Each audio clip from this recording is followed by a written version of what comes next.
Hello and welcome. This is Stephanie with Band 2. This is the introductory look at Band 2 software system. Band 2 is the second generation of the human design system. It goes into a little bit more clarity on some of the components like color and tone that, while talked about in the past, it really breaks it down, and we can examine things a little bit more closely. I thought we'd take a look at, for the first video, of Meghan and Harry, otherwise the Duke and Duchess of Sussex, though they were not referred to that when Queen Elizabeth II gave her statement yesterday, January 13th, on her crisis talks with her grandson. She refers to them as Harry and Meghan. So some have speculated that might be a sign they will be stripped of their royal titles. Who knows? There is a lot that has yet to unfold after really this bombshell, and you can see this here on the Daily Mail, the bombshell news soon after the new start of 2020 that Harry and Meghan, the Sussexes, would be divorcing from the family royale.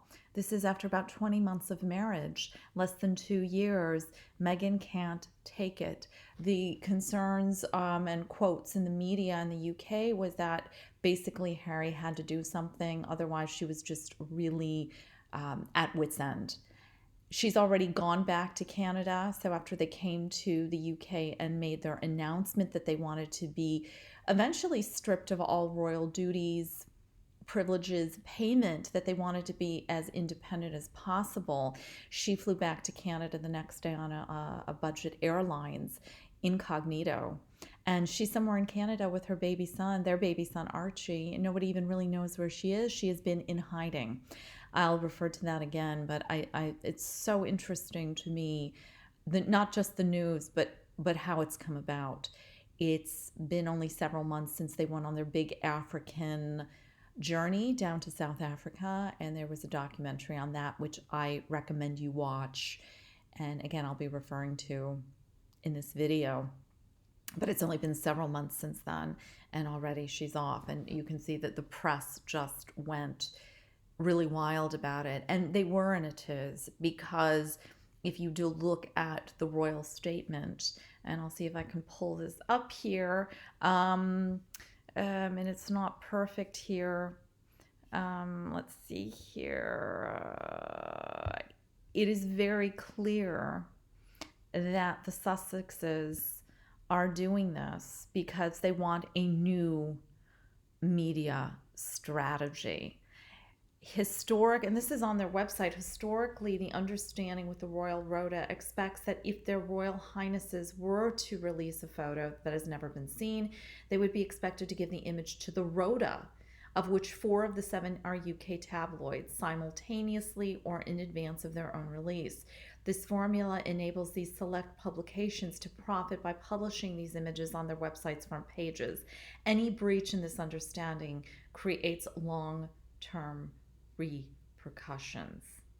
Okay, so there's this it's not just the royal family, but it's almost as, and I did tweet about this, they're divorcing the whole royal media structure behind it, including the Royal Rota, including royal correspondence.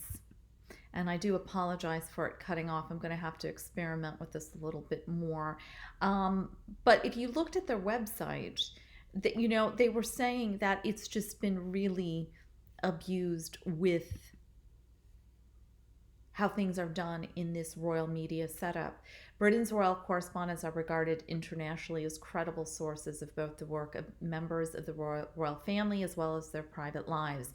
This misconception propels coverage that is often carried by other outlets around the world, amplifying frequent misreporting. Regrettably, stories that may have been filed accurately by royal correspondents are also often edited or rewritten by media editorial teams to present false impressions.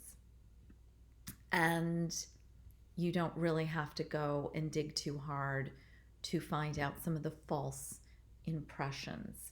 And these really came to light at the end of their trip to Africa in October, when the penultimate day, second to last day there, they announced that they were suing the owners of The Sun for hacking their phone, The Sun and the Daily Mirror. And this shocked the Royal Rota, who was, of course, following them. You know, they were in the big press pack, and they were just stunned by this, that they considered, everyone had considered the trip to be a total success.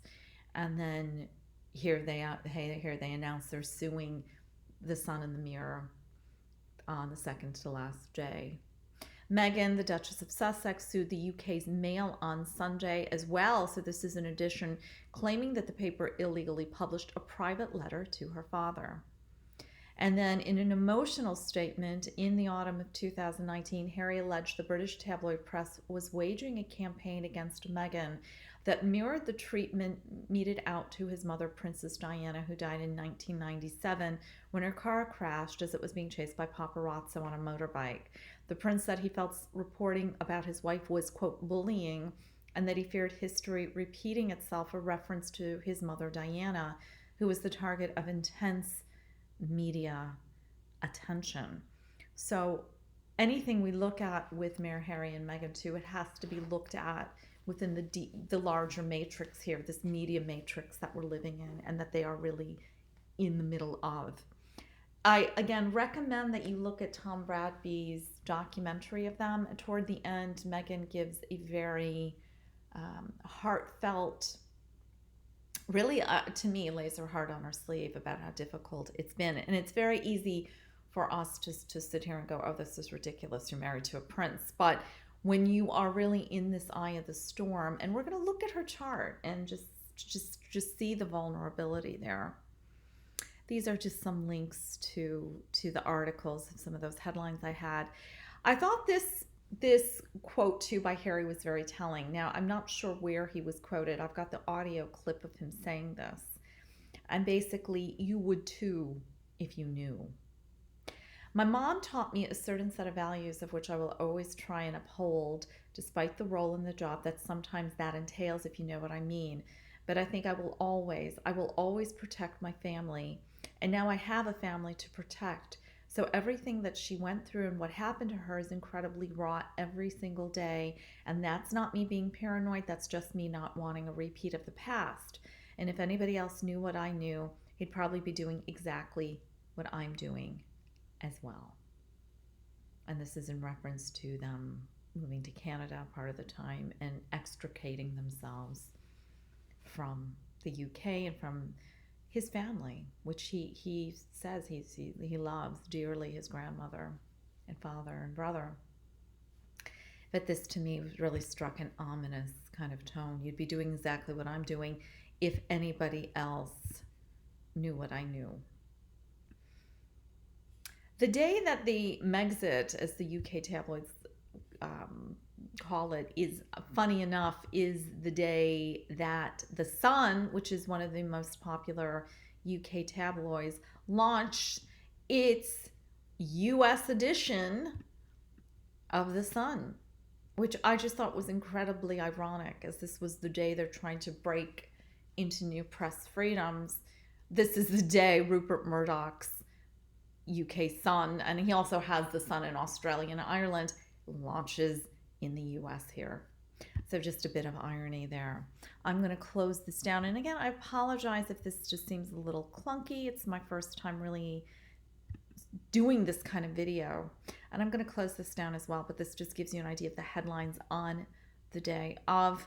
There's been since talk too on different podcasts and whatever that Harry is really whipped here, that he is really, whatever Meghan wants, Meghan gets. And that is an apparent quote in reference to, before their wedding when she wanted a certain tiara or brooch. I can't remember now what it was that Harry is quoted to have said, listen, what Meghan wants, Meghan gets. If she wants that certain tiara, she's going to get it.